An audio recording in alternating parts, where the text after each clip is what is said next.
La noticia: busquen una silla para que no se caigan tan duro de tristeza y del engaño de la ultraderecha. Pues resulta que desclasificaron los archivos negros de Carter, los encontraron y 50 años después, qué tristeza, lo van a conocer los colombianos, donde este señor, Michelsen, tenía al parecer este informe, pero su hijo está involucrado en el polvo blanco. Pero el peor es Turbay Ayala, donde dicen que está untado del polvo blanco, sí, el abuelo de este Miguel Turbay. Y sale también involucrado Álvaro Uribe, de razón que puso a Miguel Turbay en la lista de primero. Pero los vamos a escucharlo. De la escucharlo. denominada lista negra mencionan al expresidente Julio César Turbay, que es nada más y nada menos que el abuelo de Miguel Uribe Turbay. Miguel Uribe Turbay, que en su paso por el Congreso de la Sacaba pecho por el abuelo, pues se le acabó. Turbay, ¿no? Por todo lo que sabemos de las violaciones de derechos humanos, etcétera, etcétera, ha sido señalado, y él sacando pecho ha dicho: no, yo me siento muy orgulloso de lo que hizo mi abuelo, yo me siento muy orgulloso del paso que dio Julio César Turbay, y me siento orgulloso de mi familia. Pues parece ser que ese discurso se le acaba porque, según los documentos no revelados que tenía Jimmy Carter en su biblioteca personal, Julio César Turbay, a través también de otros familiares de él, había tenido vínculos muy estrechos con los carteles que manejaban el negocio del polvo blanco en ese momento. Hágame el bendito favor. Aparecen más de 30 nombres de colombianos, muchos de ellos ministros, muchos de ellos generales, muchos de ellos funcionarios de los gobiernos de esa época. Lamentablemente muchos de ellos ya sin vida, porque muchos se fueron sin contar la verdad, Por eso, ese señor, nada menos Lara Bonilla, que divulgó al parecer Álvaro Uribe, la aeronáutica, y el papá de Duque, que decían que había dado mucha licencia a los narcos. Una estrecha relación con Álvaro Uribe, no por nada, Uribe puso a Miguel Uribe Turbay como cabeza de lista del Senado en las últimas elecciones legislativas, cabeza de lista del Centro Democrático. Todo tiene un vínculo, todo se empieza a juntar. En los documentos hay, como les decía, nombres de expresidentes colombianos involucrados en el tráfico de drogas según la lista negra de Estados Unidos. Se conoció hace muy pocas horas estos documentos y son varios los funcionarios y varios los políticos del más alto nivel que se encuentran en la denominada lista negra. Del expresidente de la lista es del expresidente Jimmy Carter, un archivo que contiene detalles inéditos sobre estas economías ilegales y la corrupción en Colombia en la década de 1970, que se habría extendido a la década de 1980. Y hasta ahora vienen a decirlo, imagínense. Durante el gobierno de Alfonso López Michelsen, antes de que llegara Turbay, recordemos estaba López Michelsen, de influir sobre decisiones relacionadas con las luchas contra la economía ilegal del polvo blanco, teniendo en cuenta que en la lista hay mencionados al menos 30 funcionarios colombianos quienes también habían tenido vínculos con el tráfico de drogas. Entre ellos se encuentran el exministro de Defensa, por ejemplo, el general Abraham Barón de Valencia, el exministro de Trabajo Óscar Montoya y el coronel Humberto Cardona Orozco, quien en ese momento era el jefe de Indumil. ¿Qué tipos de documentos están vinculados en la lista o consignados en la lista negra? Las acusaciones contra funcionarios y políticos colombianos se encuentran en documentos de inteligencia del Archivo Nacional de Seguridad de los Estados Unidos, una institución no gubernamental sin ánimo de lucro que se encarga de archivar documentos públicos desclasificados por el gobierno federal relacionados con la política exterior. Es lamentable, amigos, que estemos hablando de documentos que tratan de hechos de los años 70, de la década de los 70. Que debían saber los colombianos en su tiempo, para cambiar la historia. Esta información se tenía que haber revelado en ese mismo momento, en los 70, para que la historia de nuestro país no fuera la que es hoy, para que Colombia se hubiese percatado, como sociedad, como país, quiénes realmente eran los Turbay, quiénes realmente eran estos ministros, ¿no? Que siempre se han presentado como faros morales, que siempre se visten de corbata, que siempre, como dijo el propio presidente Gustavo Petro, transitan y caminan los pasillos de la Casa de Nariño y el Congreso de la República. Presidente lo sabe, Gustavo Petro sabe quién son ellos. Ahora, prácticamente 60 años, 50 años más tarde, no tiene sentido alguno. Pero bueno, políticamente hay unos apellidos que siguen teniendo, digamos, esta posición privilegiada, ostentando cargos de poder. Como Miguel Uribe. Como sociedad tenemos que decir: oiga, mire su origen político, mire usted de dónde viene. Mire usted de dónde viene, no se venga aquí a mostrar como no volver a elegir esa gente preocupado por el país, ¿no? El que viene de una familia gente de bien, de una familia privilegiada y que usted no es como los demás. No, todo lo contrario, usted no es como los demás porque usted es peor. Usted es peor. Un de las reformas para el pueblo. Defensores de derechos humanos que han dado una lucha por los más vulnerables, por los pobres, mientras ellos se enriquecen, pero se enriquecen con este tipo de vínculos oscuros, totalmente oscuros. Y el presidente Gustavo Petro, ese que critican, es mejor que todos los presidentes que han existido en Colombia. Al menos él es un guerrillero que hizo la paz, se movilizó y ahora ayuda a su pueblo con las reformas que esta gente no deja pasar, la ultraderecha, gobiernos corruptos. Toda la vida una corrompición es lo que ha habido en Colombia en esa ultraderecha, donde el abuelo y el papá de Miguel Uribe están por corrupción, por polvo blanco, por todo lo peor. Espera que Colombia tenga presente la estirpe donde viene esta gente. Mencionados en esta denominada lista negra. Pues uno de ellos es nada más y nada menos que el coronel Cardona, ex jefe Imagínense y según ese punto que se ustedes, fecha el 21 de julio del 77. Miren, eso es un informe del 77, porque hasta ahora lo conoce el país, porque hasta ahora ¿por se qué? ¿Qué intereses tenía Estados Unidos de no perjudicar a algunas personas aquí en Colombia? Sí, persigamos a unos, pero los que estaban vestidos de corbata en la Casa de Nariño no los perseguían, los protegían también de una u otra manera. Y dice el informe, ¿qué corrupción que hay en el mundo? En diciembre del 76 por corrupción relacionada con narcóticos, porque aceptó sobornos de muchos de los principales capos de Colombia a quienes conocía personalmente. Y sigue, entre el 1 de junio y julio de 1976, Cardona recibió sobornos de pesos colombianos por valor de más de $34,000 estadounidenses de funcionarios de aduanas de nivel inferior en Santa Marta y Riohacha. Y cierran, antes de dedicar la aduana, Cardona ascendió a 6 funcionarios, 4 de los cuales estaban vinculados con este tipo de economías ilegales del polvo blanco. O sea, literalmente, quien estaba al frente de todas estas labores era una de las manos derechas de los capos de la época. El nombre más polémico, sin lugar a dudas, es el de Julio César Turbay, expresidente de la República, quien en el momento de la mención en estos documentos era el candidato presidencial del Partido Liberal con mayores opciones para ganar la presidencia de 1978, al reemplazar al señor Michelsen, ¿no? Este señor llega a la presidencia del año 78, y la ganó sirviendo como presidente entre el 7 de agosto de 1978 y el 7 de agosto de 1982.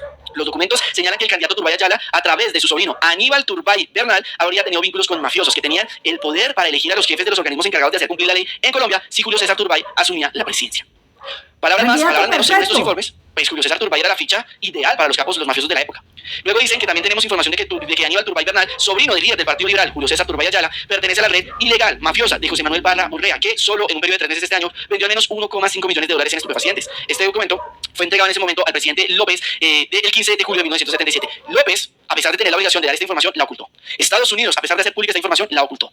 Todos se tapan con la misma cobija. Todos se tapan con la misma cobija. López Michelsen se menciona en estos documentos y pues, hay una parte de los documentos que dice lo siguiente. Hay evidencia creciente de posibles actividades de tráfico por parte de Alfonso López Caballero, hijo del presidente López Michelsen, que está trabajando en las Naciones Unidas en Nueva York. ¿Por qué creen que López Michelsen tapó esta información? Pues porque él también estaba aparentemente untado con todo esto.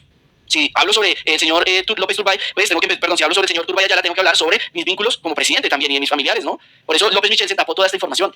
Increíble, amigos. Estos son los que nos han gobernado durante años. Durante años. Ahora, y por eso estamos viendo la historia de Colombia, que sigue esta ultraderecha minando de polvo, porque este señor eligió nada menos Álvaro Uribe en la aeronáutica, donde dio licencias vendidas para que saliera polvo. Y este es el abuelo nada menos de este señor Turbay, ¿sí? Miguel Turbay, donde el padre también lo mismo, al parecer de corrupto. Es para que no vuelvan a elegir. El señor no meta otros temas con el fin de hacer lo que siempre está logrando, que es desordenar la plenaria.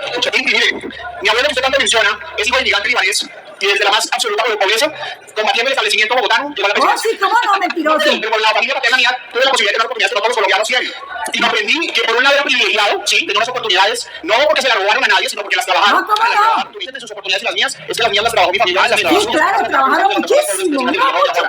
El padre de una lucha importante por los más vulnerables. No, aparentemente hizo negocios ilícitos como lo había hecho el abuelo de Miguel Uribe Turbay, quien dice, no, mi familia trabajó y somos víctimas de esas economías ilegales. Sí, trabajaron muchísimo, mucho. Eran partners. Eran personas muy cercanas. Ahora, ¿es el único mencionado? La verdad es que no. No fue gratuito. No fue gratuito que Álvaro Uribe Vélez colocara a Miguel Uribe Turbay, no imputado Álvaro Uribe Vélez, designó a Miguel Uribe Turbay como la cabeza de lista al Senado por el Centro Democrático, usando la atribución dictatorial que le da el reglamento de su partido como mayor órgano de decisión en jerarquía interna.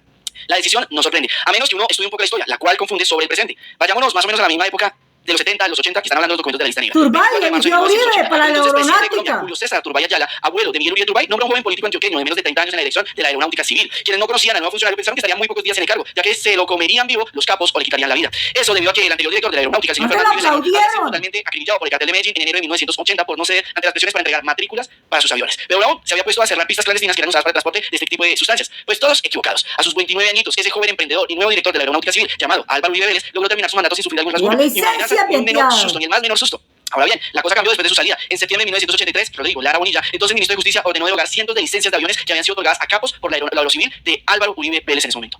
En un debate de la Cámara de Representantes, el ministro Lara Bonilla dijo que gracias a la alarmante labor de Uribe Vélez, capos como Escobar y otros del cartel de Medellín habían logrado fortalecer su operación a conseguir hangares en los aeropuertos, licencias de rutas específicas, vistas en haciendas privadas y permisos para enormes flotillas de aviones que transportaban exclusivamente este tipo de sustancias. Esas palabras fueron la sentencia de muerte para Lara Bonilla. Tal y como investigó el periodista Ignacio Gómez, en la administración de Uribe se firmaron más de 200 licencias que estaban relacionadas con aeronaves o pistas del cartel de Medellín. 200 licencias. Para que vean ustedes por qué en el gobierno de Duque minó el polvo y los grupos ilícitos. Por eso, porque a Lara Bonilla le quitaron la vida al parecer porque descubrió al expresidiario innombrable. Como director de la Aerocivil le aprobó el 16 de junio de 1980 la importación de un helicóptero Bell 206 al señor Israel Londoño Mejía, cuñado de los capos Jorge Luis, Juan David y Fabio Ochoa Vázquez. Y además, más casos, recordemos aquí incluso en Joy Ackerman habla que el gobernador de ese momento en Antioquia, el señor Duque, abuelo, más bien padre del hoy expresidente Iván Duque, pues estaba escandalizado con la forma en que Álvaro Uribe Vélez, como director de la Aerocivil, estaba otorgando licencias a diestra y siniestra, ¿no? Presentó la queja formal al presidente Julio César Turbay. No pasó absolutamente nada, amigos. No iba a pasar nada. Porque Turbay eligió a Álvaro Uribe la aeronáutica, no le iba a hacer nada. Por eso el papá de Duque se quedó sin esto, de que sacaran a Álvaro Uribe, porque este señor no le iba a hacer caso. Pero su hijo, años después, se unió con Álvaro Uribe. Así son los hijos, varios, no todos, ¿no? Tan ingratos. Corruptos, al parecer. Los mismos capos, ¿no? Los beneficios que había obtenido de una u otra manera. Y uno se entiende porque pues, se muestran como los más prestantes, ¿no? Y los que defienden a Colombia, los que defienden al país, cuando no lo son, amigos. Cuando no lo son. Son lo peor. Por eso el presidente Gustavo Petro siéntase orgulloso de este señor que un joven, fue un guerrillero que ayudaba a su pueblo y que le dijo a toda Colombia que fue guerrillero, hizo la paz y ahora es una persona que hizo la Constitución del 91, el mejor presidente de la historia de Colombia. Este estaba ligado al más alto poder político. Una imposible narcodemocracia hereditaria. Es que, teniendo en cuenta todo lo que acabamos de ver, podríamos incluso concluir que Mira lo que dice Gustavo Petro. Es el heredero de todo esto. Unos gobiernos de patrocinios narcotraficantes, dice el presidente, la democracia es plebeya y honesta. Increíble, amigos. Increíble los tentáculos que después de más de 50 años se están conociendo. Digo, ayer habla, los familiares de Miguel Uribe, comenzando por su abuelo, bonita la familia. Y sí, suscríbanse a este canal, denle muchísimo like para que todos se enteren de esta triste historia de Colombia. Estos expresidentes, al parecer todos untados del polvo blanco, por eso eligieron a este señor en la aeronáutica, para que hiciera favor. Y la historia está en Miguel Uribe para que nunca ni los hijos de esta estirpe vuelvan, ni Paloma Valencia ni Cal vuelvan al poder. Ninguno. Esa ultraderecha no sirve. Es una desgracia total, hay que decir las cosas. Esta ultraderecha, totalmente.